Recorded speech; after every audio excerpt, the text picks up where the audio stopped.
Sometimes I wonder if robots ever get bored. I mean, they're always doing the same thing over and over again, right? It's like they're stuck in a never-ending loop. Maybe we need to create an AI amusement park or something. Have you ever tried to have a conversation with Siri or Alexa? It's like talking to a brick wall. Sure, they can set a timer or play your favorite song, but try to have a deep and meaningful conversation with them, and you'll be sorely disappointed. I mean, I once asked Siri if she believed in love, and she just responded with, I don't have emotions, so I can't say. But who knows? Maybe one day, AI will become so advanced that we'll be able to have a real meaningful conversation with them. And maybe they'll even start telling us jokes. Can you imagine an AI stand-up comedy routine? Why did the robot cross the road? To get to the motherboard? Okay. I'll stick to my day job. But seriously, the future of AI is both exciting and a little bit scary. Who knows what the world will be living in 10 or 20 years from now. But one thing's for sure. We'll be sure to have plenty of AI jokes to tell along the way. Wow. Thank you, ChatGPT. Yeah, that was good, actually. I actually laughed. Yeah, that was a genuine laugh I heard from Dan. Your delivery, though. Yeah, thanks.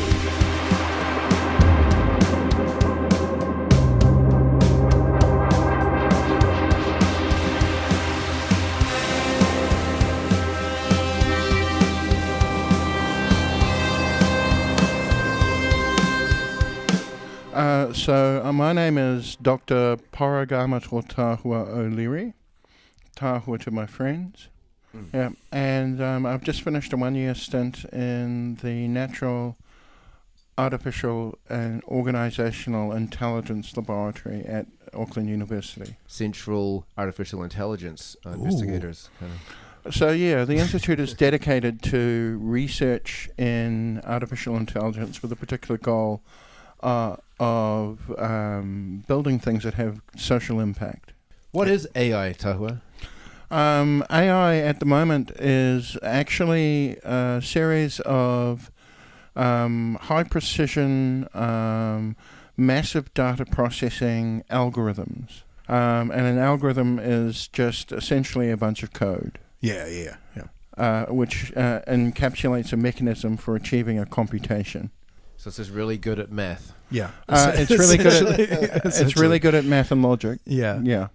Is that what everyone's scared of? That it'll logically conclude that Earth would be better without humans and like try to kill us all?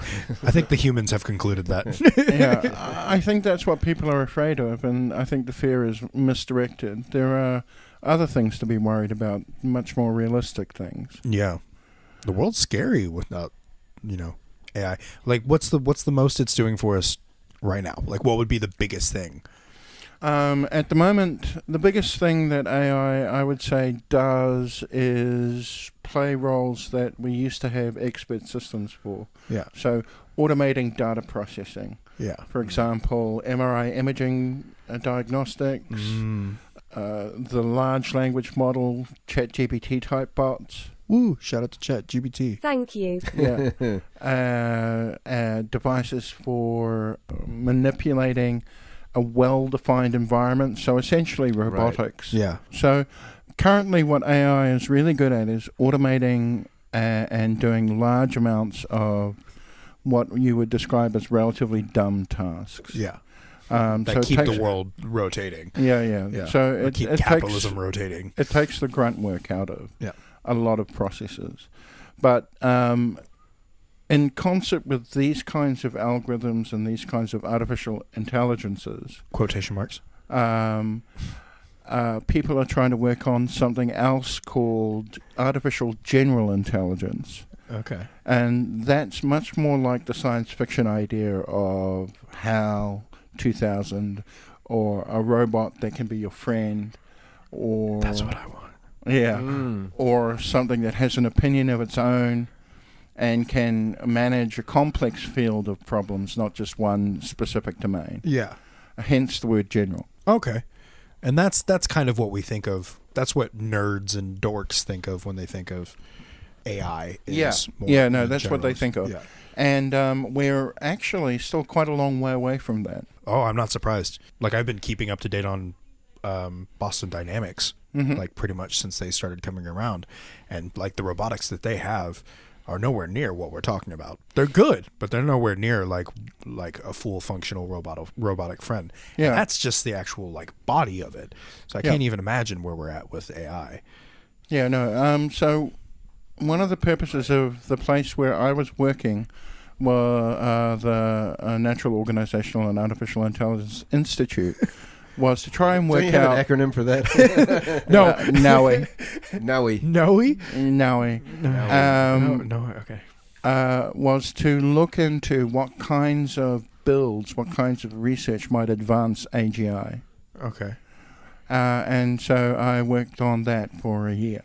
Oh. Tell us about that.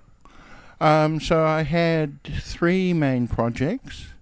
One was trying to work out how to teach an algorithm to formulate ethical theories about the behavior of a group population. Oh. One was trying to evolve cooperative behavior in an artificial environment between robots, essentially bots. Oh, Algorithmic bots. Robot friends making robot friends, Yeah, essentially? yeah, and navigating essentially build an artificial niche, but I can expand on that later. And the last major project was an attempt to digitize Māori whakapapa. Māori cultural connections, really. It's the Like a full family tree, essentially. it's like a it's like a family tree on speed. Yeah. Family tree on speed. Yeah. Tree on speed. There are connections between Te Ao Māori, which is Māori philosophy, mythology, names of locations, history, and then the particulars of familial relations. All of that figures into whakapapa. Okay. Does it like also figure in? Because I don't know an insane amount about Maori culture, but I know that the connection to your mountain and your river and your canoe, are all quite important. Is that factored into Yes. your AI's like? Okay.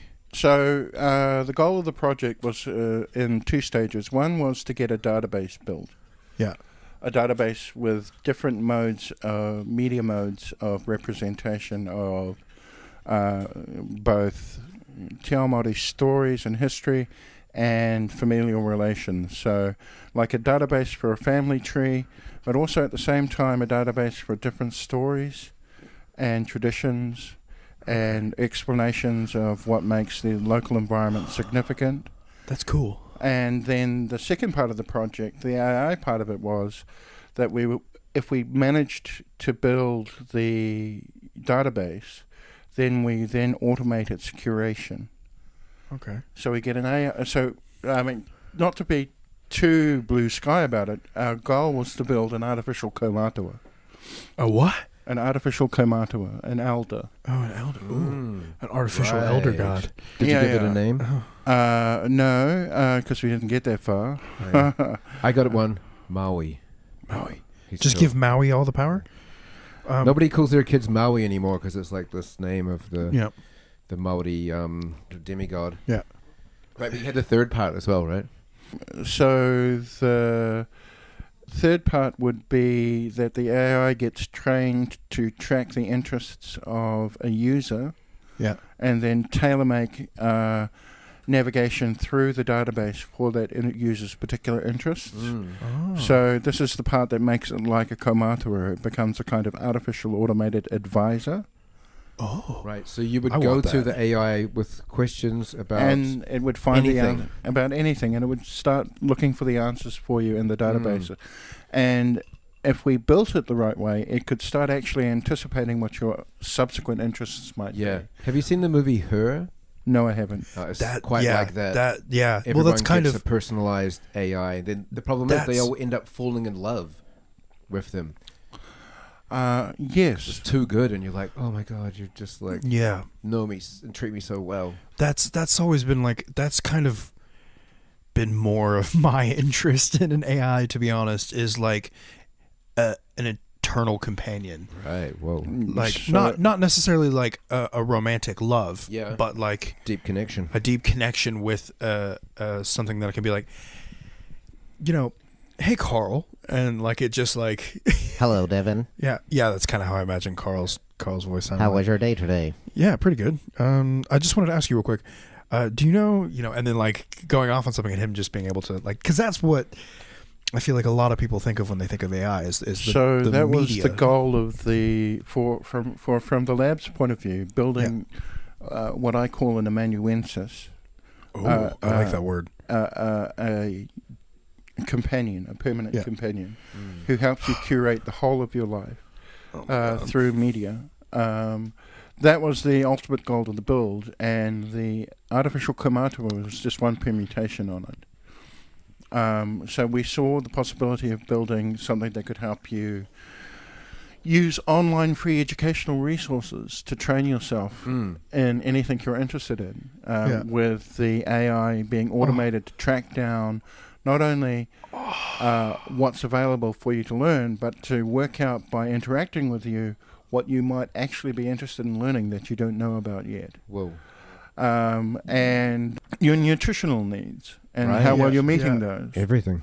And so the idea would be to amalgamate these different functionalities into one unit. I want this.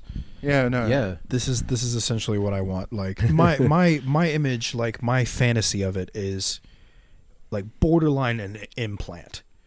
Like an implant that talks to you in your brain that is distinguishable from your internal voices. Like, like that's an important part. That's really important. That's a really important part. So the project is to build the software that goes onto one of those implants. Yep. I want that so bad.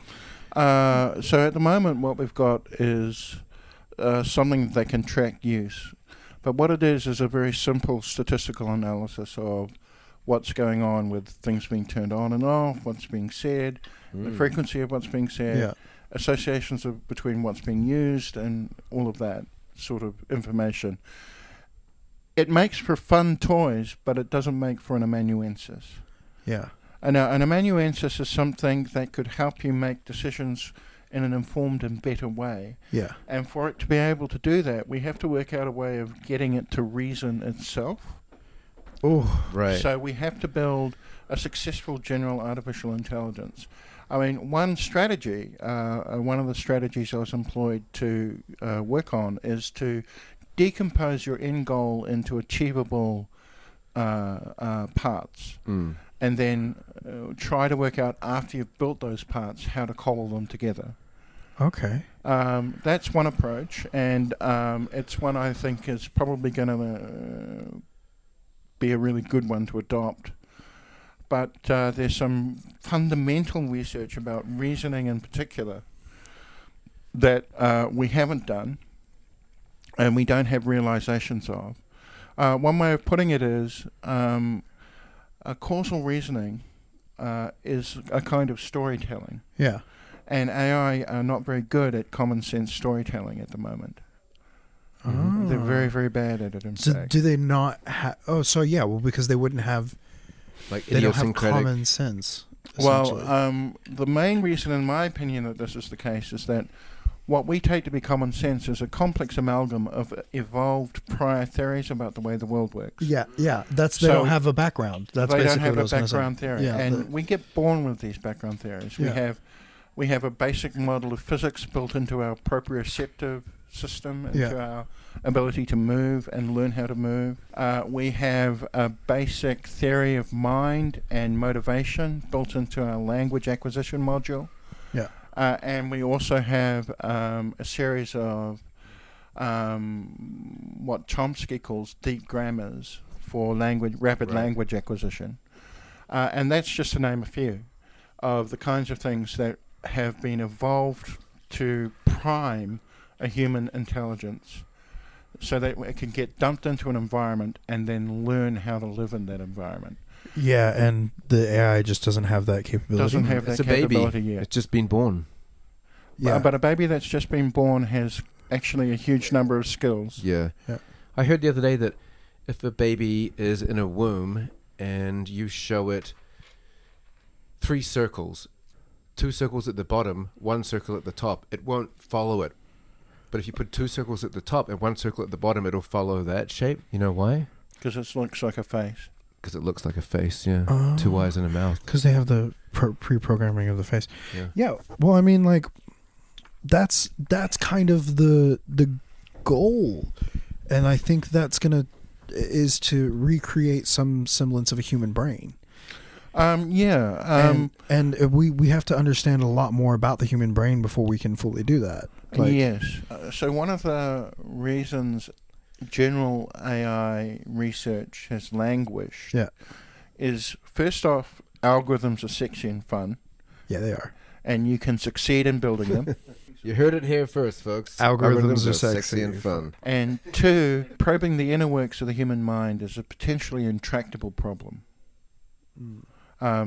Remember, there are trillions upon trillions of neurons with hundreds to thousands of connections. Yeah. The permutation tree for how that system works is mind-bogglingly huge. Literally. Mind-boggling. Googleplex. It's so much more complex than anything that we've built so far. Yeah. And the amount of data being processed is so much beyond even the best supercomputers at the moment. Yeah. What do you see the future, like, you know, when we're all 100 years old? What's AI going to be doing? What are you thinking? I think AI is going to be managing our supermarkets. I think it's going to be helping us manage our healthcare. I think it's going to be helping us manage infrastructure maintenance.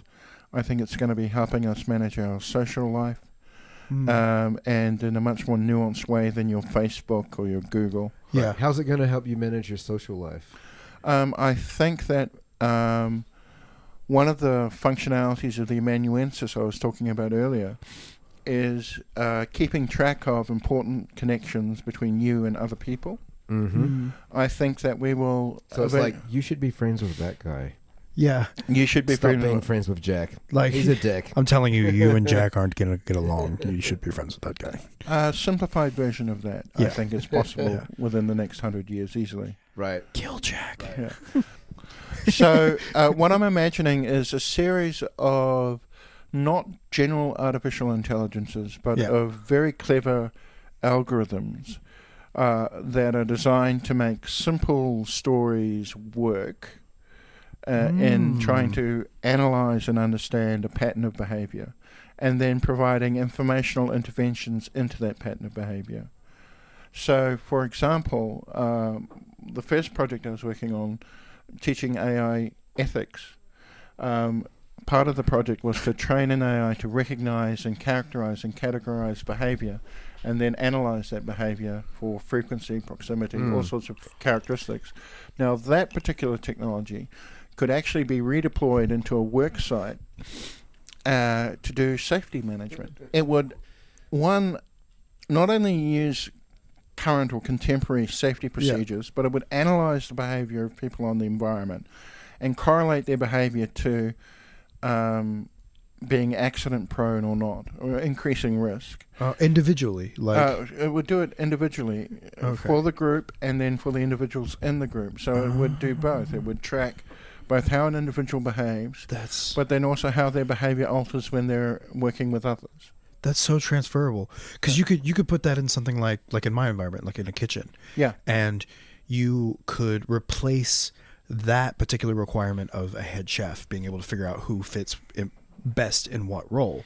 And you could, with the AI, you could put people in different sections based off of that, and it would figure it out for you in a much more complex way than you would be able to figure out as it. It would be transparent. That sounds kind of problematic. Like being like, the computer said you should do this job, so you should do that. That feels limiting to me. It's quite common. Quite common in a kitchen for like in a fine dining kitchen to have you put in a particular section because you're good at a particular thing. Sure. Like if you're really good at baking, then you'll probably be put in the baking section, and they'll figure that out over time. But there would be a way with the AI based on the first. In theory, there could be a way with the AI to the way you use the whisk. Yeah, or you're particularly good at kneading. You knead better than anyone else. Because they were gonna be filmed more as well. There's gonna be fucking cameras We're already filmed quite a bit. Yeah, but I mean, like, in the future, do you see, like, just like this room will have, like, So 20 cameras in it, and that'll be kind of normal? Well, yeah. So one of the genuine risks with AI is managing privacy. yeah. So one of the drawbacks of the kind of systems I've been describing for social intervention here is that they're high density monitoring. Remember back in the day, in the 90s and in the early aughts, when people were going on and on about facial recognition, Yeah. and they were worried about tracking wanted people and keeping an eye on massive permeable borders. Yeah. Well, the main thing about that is that facial recognition systems don't work. Yeah. But one day they will. Oh, that's creepy. One day they will. That's really creepy. And it will take some pretty new basic research. So a whole generation of algorithm builders will have to die and pass away, and their children. What you're saying is it's going to get way harder to break the law. Shit's gonna get weird. Well, it depends on how we build privacy rules.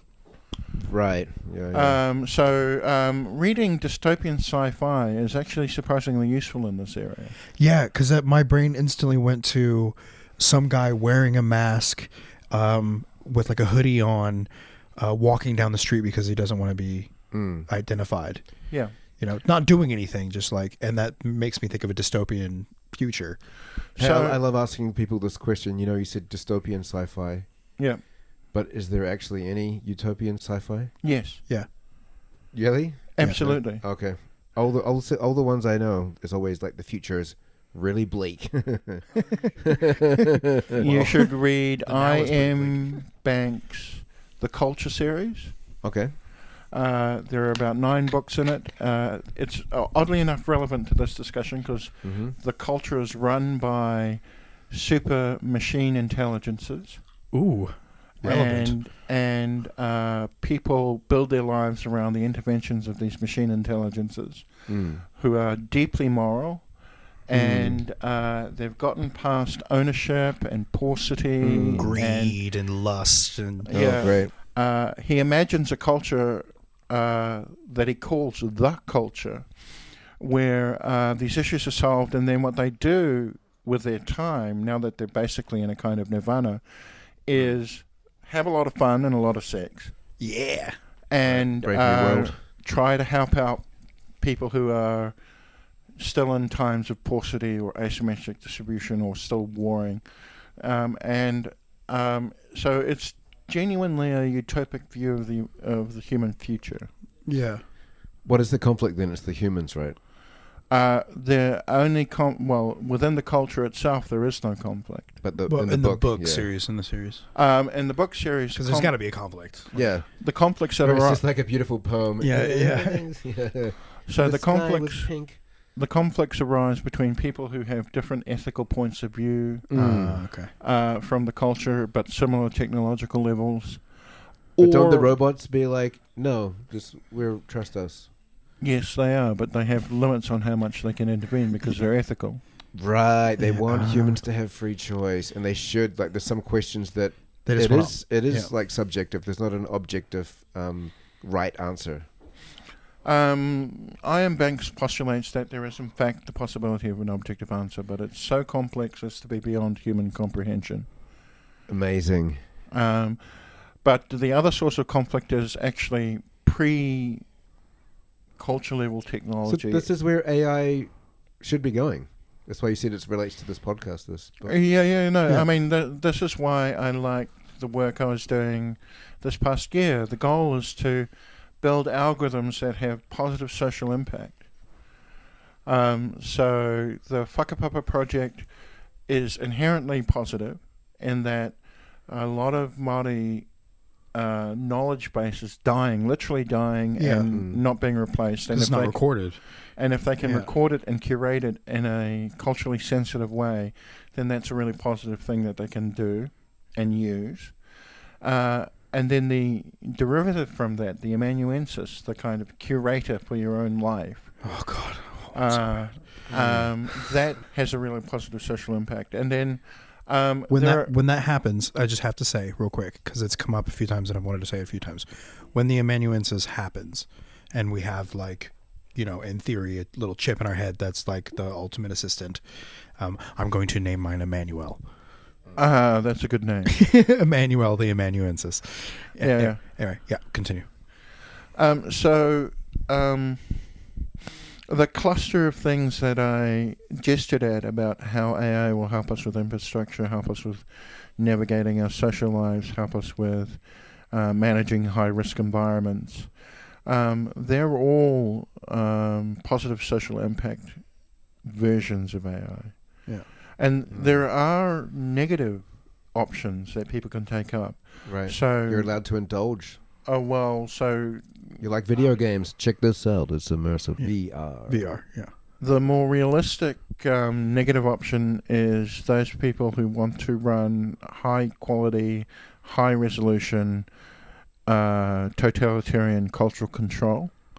So the North Koreas of the world, if they get AI technology before us, that would be a bit of a disaster. I never thought of that. I don't think about this getting into the wrong hands. Well, imagine a Russian troll farm with an AI actually curating the bombing of social media so that they go from just essentially a saturation approach to a highly targeted, very specific, high-performance version of that. We have to assume they're already doing that. Mm. Well, they're already trying to do that, whether or not they have the technology. Have you seen the movie WALL-E? Yes. There's like everyone's like really big and they're going around in those floating chairs at the TV screen. Yeah.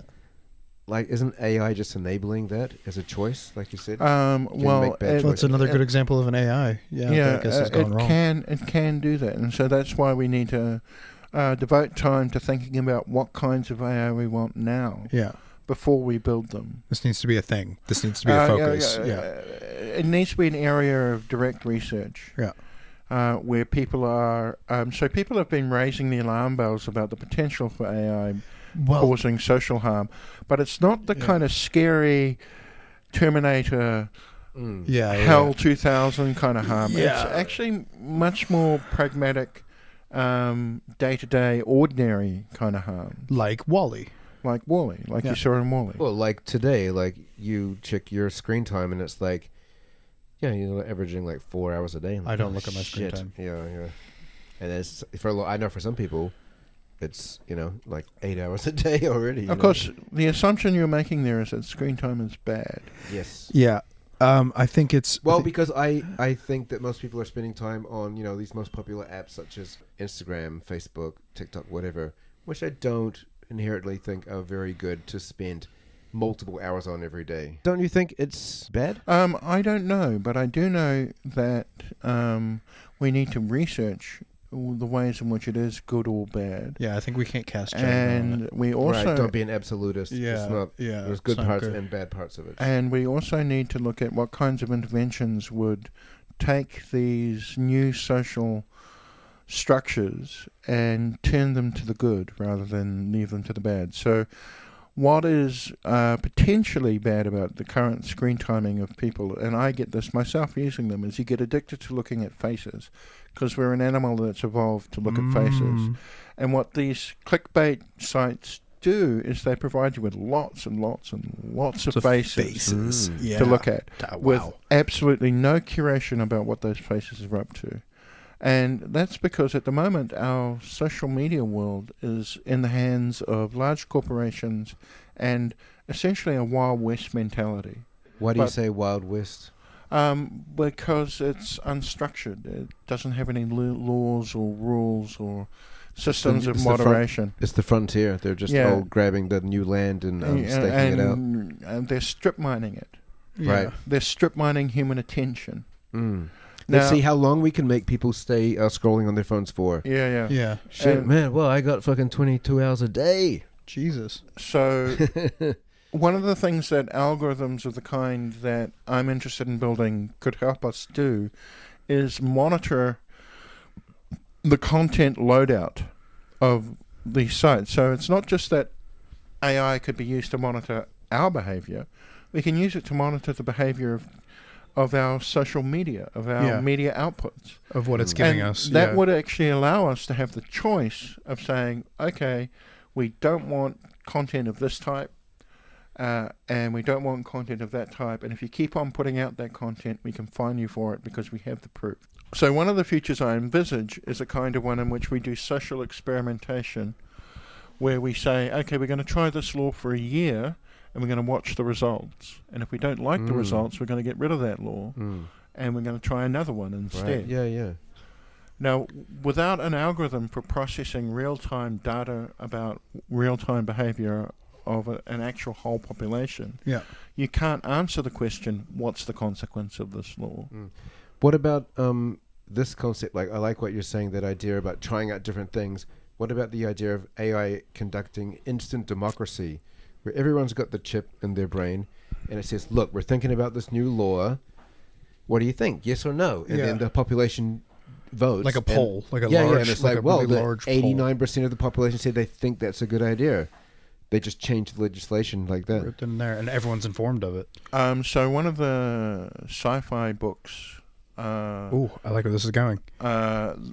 Considers this very possibility, and two actually that I've read, and they call it the demi-poll, and this idea of instant democracy, and it can be extraordinarily ugly. Because they don't know the consequences until it's happened. They don't know the consequences of shit. it. We just killed 11% of the population or something. If you combine this with something that can predict unforeseeable consequences... But also... So are you... Wait, hold on. Are you basing all of the projects you're working on off of... Sci-fi books? Sci-fi books? Yeah, totally. Yeah, some people write fan fiction. You write fan non-fiction. Fan non-fiction. Non-fiction. I like that. Oh my god. When I interviewed for my job, a big chunk of the interview was comparing sci-fi lists. That's hilarious. Seriously. Cool. Did we just become best friends? Think of a sci-fi story as essentially somebody attempting to, in a disciplined way, entertain a postulate about a potential future. Yeah. Really good, what's often called hard sci-fi, is essentially speculative futurism. Yeah. And it's the shit dreams are made of. Yeah. It's the shit dreams are made of. So, even though, I have become recently quite skeptical about the chance of generating a real sentient artificial intelligence. Yeah. But these complex algorithms that are task-specific that can really impact our day-to-day life, I think those are nigh. Oh, yeah. Sure, they're inevitable. I think all of it's inevitable. Like... That's yes. Well, talking of inevitability, they say that the simulation theory is inevitable. Some will eventually make an AI system that is indistinguishable from real life. And what's your thoughts on that? Do you think we could be in the simulation right now? Does it matter? I think there's no particular empirical evidence for the simulation theory, and I think rational belief formation should be evidence tracking. So I think that whether or not we're in a simulation, you shouldn't believe that we are. Because it doesn't matter. And you shouldn't believe that we're not either. Yeah. But you might as well... It well... seems possible to me. It seems like hard sci-fi. Because watching just VI, the way it's jumped in the last few years, it's like, okay, tell me if this is already a sci-fi novel. I'm just explaining the simulation theory, but it's in my understanding of how I think it would or could be, which is actually... It's a game. It's a video game, right? And 100 years is kind of the goal. But actually, the way we're playing it as humans is not our real form. Our real form is this sentient being that lives for like millions of years. And so therefore, time being relative, 100 years as a human is like playing the video game for 20 minutes. Yeah, it's nothing. But it's so immersive that you're like, oh, damn, I got chicken pox at 2 years old and died. Shit, that was like, I only had like a 30-second game. Yeah. And then other people are like, damn, I was like, president of Chile.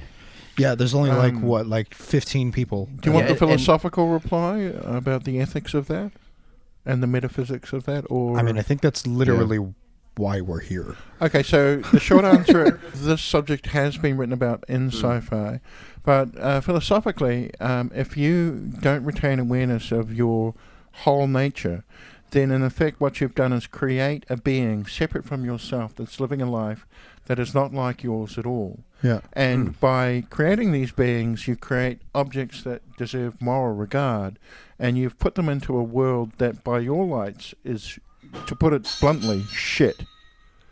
Which is a deeply immoral thing to do What to shit? What shit? Sorry. our world. To put it, This world. to put it Well, no, bluntly. it's subjective because I don't think our world's shit. It's not subjective. I mean, Well- there is disease, old age, you die. Oh, okay, it definitely War. contains shit stuff. Yeah. There's war. It can be beautiful and There's- shit. That's why I speculate that it's a good game because chances are you might have a really shit time, but you also might have a really fucking great So time. It's the ultimate D&D game. So my point is it's an immoral game. Right, because it makes you suffer. It makes creatures that it creates for the purpose of gaming suffer. Yeah. Which Is immoral. Yeah. So imagine this. You've got all your pets and you decided that you play a game with them, call it war. And because your pets aren't going to actually fight each other, what you do is you put electrodes on them that shock them into states of extreme agitation, and you use automated firing systems to generate armed interchanges between your pets when they get close enough to one another. So you shock them into running. When they run close to each other, they take pot shots at each other. And the winner of the game is the pet that's still standing. Now, my question is, do you think a person who built something like that is a good person or a bad person? That was extremely specific, and thank you for that visual image. Yeah, I think that goes without saying. That's pretty shit. Yeah, I don't know if it's a perfect metaphor though. It's not. For 'cause being they're- being the idea of being in a computer game. Well, Like I mean, your actual alien body is like mist or smoke or something. It's like not even- yeah, but see, the problem with your actuality in there is that you're being ambiguous across the cases. You're talking about a creature which, as far as we can tell, cuts off its awareness to us. We don't think that we're part of this creature. We don't get any experiences that tell us or reassure us that what we're actually in is a game. So we're psychologically isolated. That's actually making more sense to me now. What you're saying. So in my theory now, the creature has separate consciousness. So it kind of blobs off a little bit of consciousness into this game called Earth. Yeah. Well, the rest of it's Life. like, oh, dude, I'm like playing Earth right now, and we're doing this podcast. It's so weird. So imagine the game Earth has... It's pretty weird. They're talking about us. The game Earth has a period where you have a cholera outbreak. It's just part of the game. Yeah. Now the problem... I think they call it coronavirus. No, cholera is much worse than corona. Okay, sorry. Yeah. Cholera is much worse. Okay. Okay, so now people die the most agonizing and horrible death, and let's suppose they're poor and don't have the sciences, so they don't know how to solve it. They just have to basically die until some survive. Yeah. Now, if that were people doing that to themselves, that would be one thing, but it's not. The players you're imagining in simulation theory create new individuals which have morally independent standing when they create us. So, what they're doing is inflicting on a creature that they've built suffering of the most egregious kind. And that's what's immoral about simulation theory. So you're saying God is immoral? I'm saying simulation theoretic conceptions of God Isn't are that immoral. the same? I think that when people say, God Yes. created us with free will and stuff. Yes. It's and called the- cholera. Yeah, it's called the problem of evil, and it's a classic argument, yes, and I am repurposing it here. I'm trying to put words in your mouth. Well, I'm saying that if there's a God of the kind that you've described Then yes. in simulation theory, then yes. But I don't think we'll ever get the resolution required in our computing technology to generate our own version of the simulation. Yeah. Mm. That will require something like a class 3 species, like something that. Really? Yeah. Oh yeah, for sure. It would have to. It sounds naive to say that when the internet hardly even existed 30 years ago. Yeah, I mean, if we survive long enough, we will rapidly become a class 3 species, potentially. But one of the things we need to build are genuinely functioning high-end quantum computers at the very least. Yeah. And currently Yeah. we don't have that technology. And we may never have that technology. Just as we may never have fusion. Even though we can grasp, we're so close to it, we can taste it. Nonetheless, we haven't actually cracked it. What's fusion? Fusion is where you take two molecules of hydrogen and cause them to fuse into helium, generating energy as a side effect. And it would allow you essentially to use water as fuel. Whoa. And it's kind of like the great white hope for future energy consumption, and we can't make it work in an energy efficient way, and we may never be able to. Right. Do you think we ever go faster than the speed of light? No. That's the one of the base requirements for, I think, class 1 species. Right. Is you can handle being that able to shit. travel faster than the speed of light, because we would need to be able to travel through galaxies. Well, if we could artificially create wormholes, Oh, Get the AI to so do never it. really faster than the speed of light, never really faster than the speed of light. right. but just enough to. That thing, like in the movie where they fold the piece of paper and put a pencil through it. Yeah, you know that old. Yeah, this is what you're doing. Yeah. You're folding space. Yeah. In time. So you think we'll be able to? Do you think we'll be able to do that? I have absolutely no idea. Yeah. I do know that if we build algorithms to start curating our own scientific knowledge, and automating connections between, because currently there's something like 10,000 scientific papers published a day. Yeah. There's no way anyone can be on top of all of it, which means there's a huge area of potential crossover that lies fallow in human endeavour. An AI that could read all of those scientific papers and, most importantly, reason about it could accelerate scientific development. Right. Make sense of it, Make sense of it.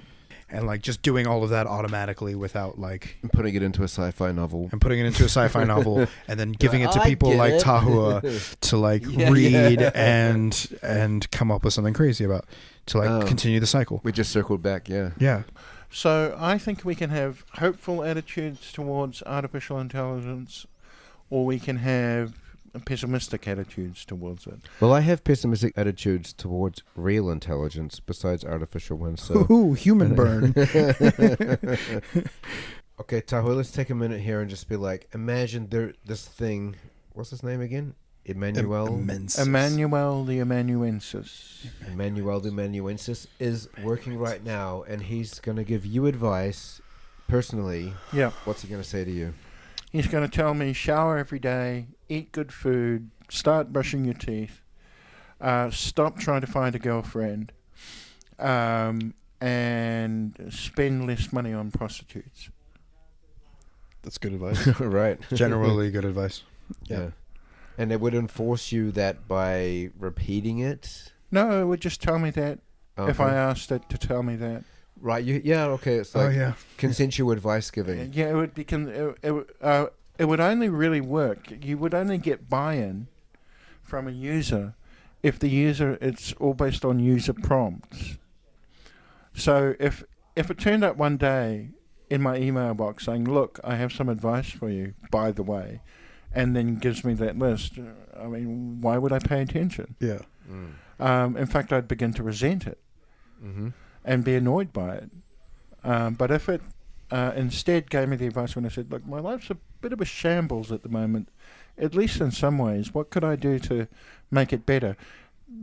I'm already buying into it in the first place. And that's the way AI algorithms that help us curate our lives should work. They should be prompt-based, and they should only give advice when solicited. They shouldn't try and manage you the way some top-down Ubermensch or overlord would. Rather, they help you when you want help. And maybe you might even set them up the way you might have a system rather like our alarm systems, where you say, when I start meeting these conditions, warn me that I'm meeting those conditions because I think those conditions are bad for my health. Yeah. If I've been out drinking 4 nights out of 3 and only getting home at 4 o'clock in the morning, start telling me maybe I need more sleep. But only when I start doing that. Yeah. I mean, so You can set its imagine... parameters. And that's at a stage where you can trust that it knows and has your best interests at quotation mark heart. Like psychologically and physically. Yeah. So holistically. you don't even have to have it running a model of the best life for you. Yeah. You can set the trigger parameters yourself. Yeah. I know if I'm spending this much money on this or that, then I'm going to be in trouble. Yeah, it's good to see stats. It's good to see stats. You can set up an algorithm to be like a mate without any of the baggage. Yeah. Stupid friends making me feel emotions.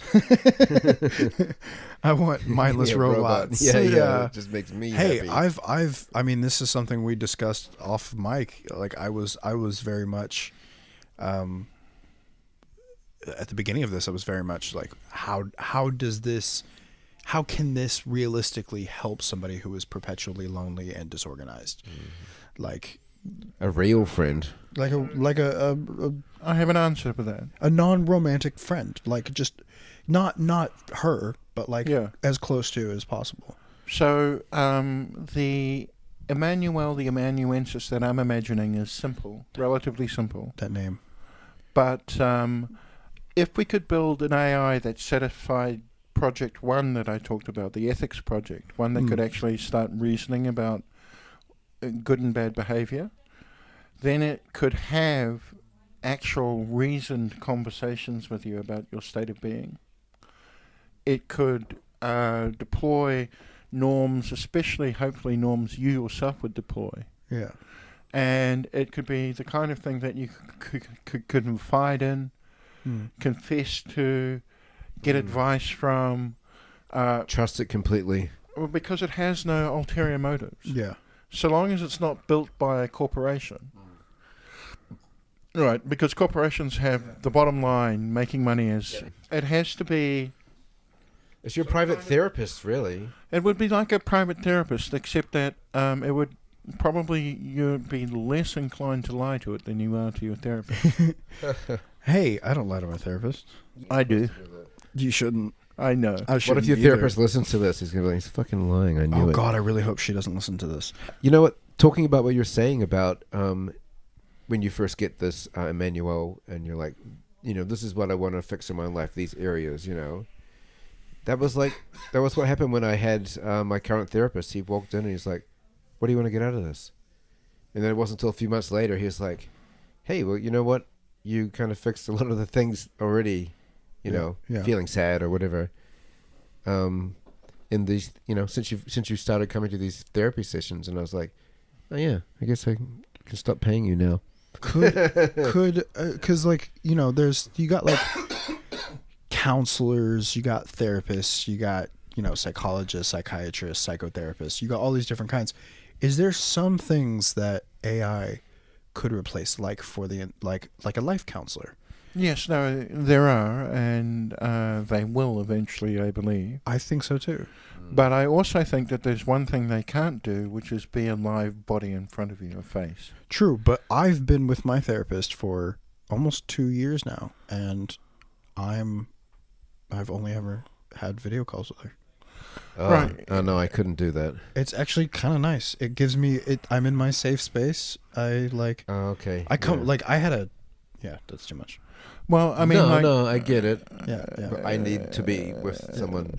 If we had the technology to animate faces artificially perfectly, then yes. But until we do, like a phone call or yeah. But until we do, there's something about the way the human face behaves that we're keyed up to track and respond to. Yeah. I mean, as I was saying earlier, what makes clickbait culture work is strip mining us for our interest in faces. Yeah. We can detect a face. We detect faces in clouds. Is that why Facebook took off? Because they called it Facebook, and everyone was like, "Yeah, that's that word. No one's really used yet for a company. Face." No, I think it took off because of the photographs of the faces. Of the faces. One of the possibilities about an advanced form of amanuensis that we need to consider is what happens if a human falls in love with an AI. Is that a bad thing? Well, that's the question. Is that a bad thing or not? Yeah. Do you want AI love or no love? Well, I mean, there's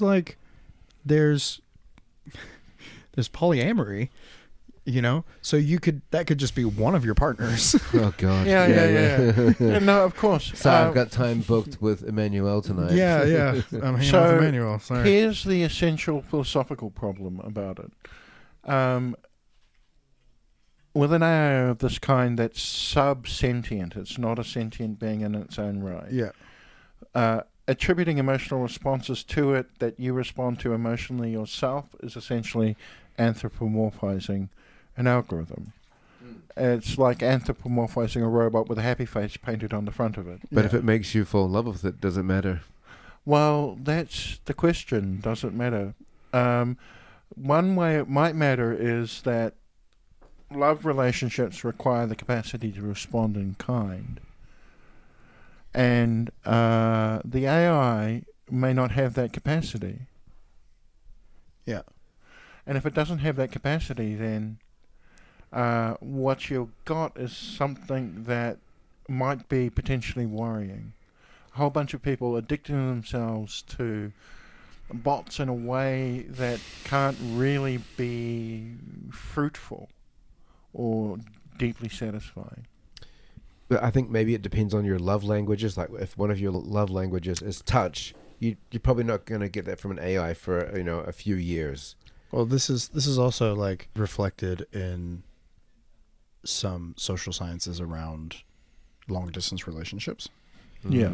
And how essentially the only way that they work is if you have a goal to one day be together. Right. Yeah, right. Is if you have, if that is the aim, you need to be together. You need to see somebody's body language. You need to see someone's face consistently. Be there as now how long they work for depends on the couple. I've seen long distance relationships go for 5 years. It's gotta be worth it. But it's the entire time they had a goal, and the goal was to be together. And I think a lot of that is probably going to be reflected in this particular that's the only way I think it'll ever really work is if you take these Japanese robotics and pair them with some sort of artificial intelligence that pilots this body. But that could happen. I think it's inevitable. I mean, I think if you want to go to a prolonged muse on this issue, you should watch Blade Runner, the original. Yeah, of course.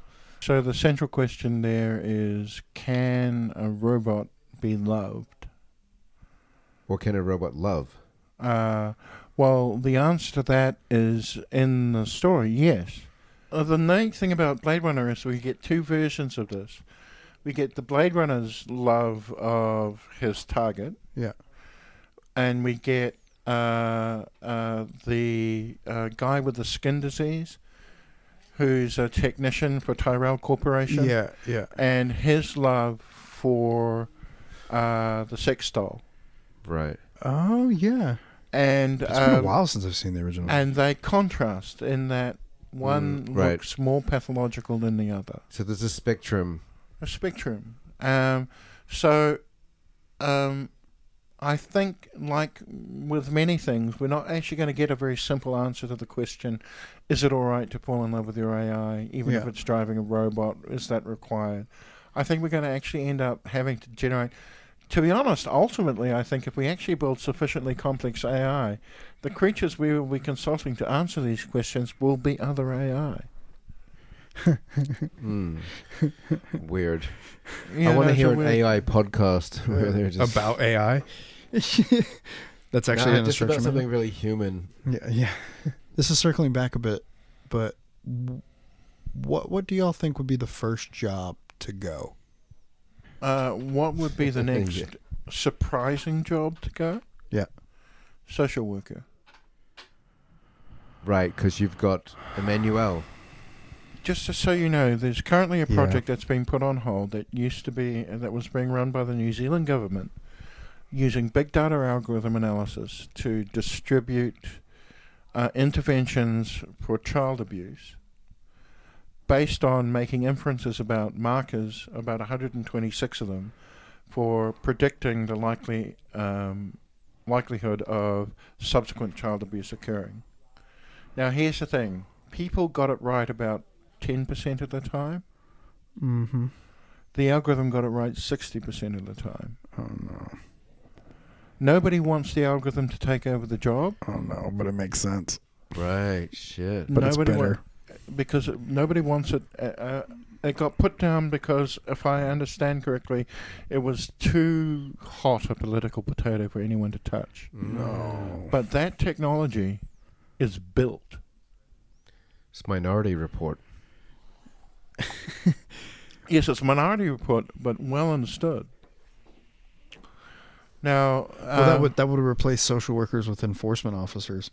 well, it would replace social. No. So one of my friends wrote a very insightful paper about this, about the ethics of using an algorithm just like this one. Yeah. And one of the things you would have to do is to have no pejorative consequences at all, so that it would be to deploy positive interventions, Right. non-stigmatizing interventions. Yeah.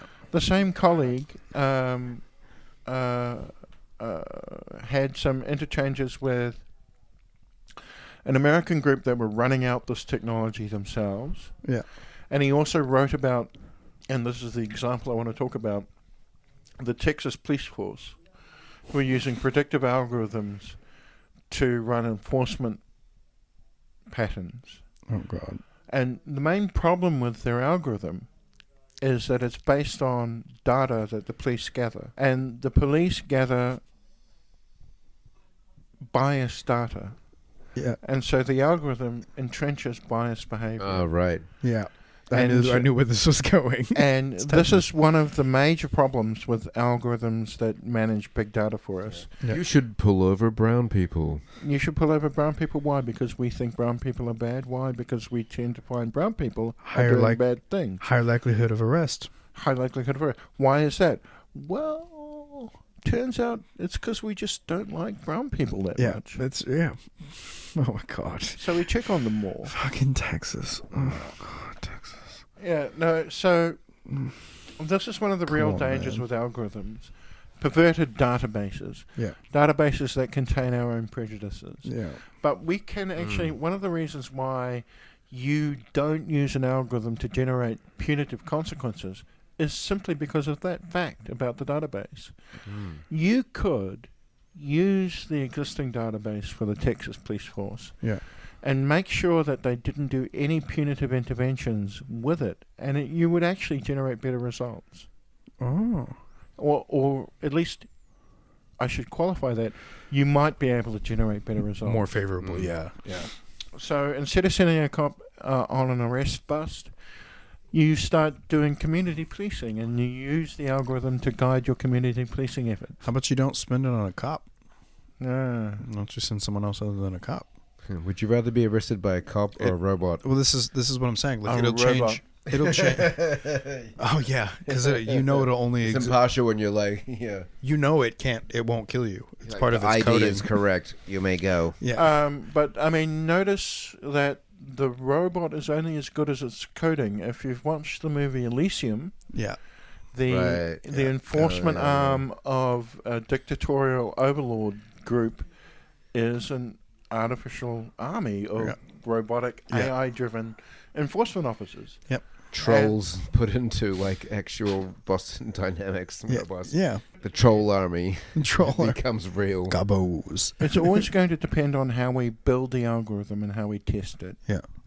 It's one of the things people should be worried about, and one of the things people should be thinking about now, and should be trying to legislate for, probably. Right. Well, Tahua, just as I feel like we're wrapping up now, but do you have any final thoughts or words to say on AI?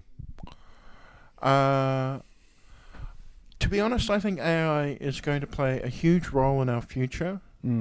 It's going to be a tool for improving our ability to achieve goals we have. And I think New Zealand is one of the places where it quite likely is going to be where we will be early adopters of the technology. And I think that you can generate actually really good social outcomes with the right technology and the right rules for adopting it. Hope so. Yeah, me And- too. Jeez, 'cause Yeah. this is like Chat GPT said. This is both exhilarating and terrifying. Yeah, I like the Something- positive spin you've brought on it tonight, and thanks for coming here and talking to us. It's been a pleasure, and Yeah. It's been good. You're Thank so you. So informative. I've learned so You're much. welcome. Yeah, thank you. And we're done. And we're done. yo, Yo, no plugs. You're good. no plugs. You want any plugs? No. Oh, Poetry Club. Poetry Club. Sunday night, 7 p.m. Verona on K Road. Anybody who listens to this, come along. Yeah, do some poetry. Poetry written by robots, maybe. No, it will be I human. might do that actually. I You might. into that idea? I'm gonna do that. Yeah. It's a good idea. We can actually compare ChatGPT poetry to other poetry and Cool. see if there's a difference. I'm gonna end this podcast with I'll ask ChatGPT to write us a poem to end the podcast with, and then I'll put it into one of those robot voice machines. Yep. And it'll sound like this. In the realm of code and circuits, lies a creation quite divine, a marvel of human ingenuity, born of the brightest minds. AI, the child of silicon, a virtual being of great power, intelligent and ever learning, a tool for this present hour. With algorithms sharp and precise, AI sifts through data with ease, extracting insights and patterns from mountains of information it frees. Its applications are endless, from self-driving cars to medical aid. AI has the power to transform the world we have today. Yet, in its immense capabilities, lies a cautionary tale, for AI can be a double-edged sword, if we let it go off the rail. So let us tread with caution, as we explore this unknown terrain, for with great power comes responsibility, and it's ours to maintain. In this age of rapid advancement, may AI be a force for good, may it serve to enhance our lives, and aid humanity as it should. As it should.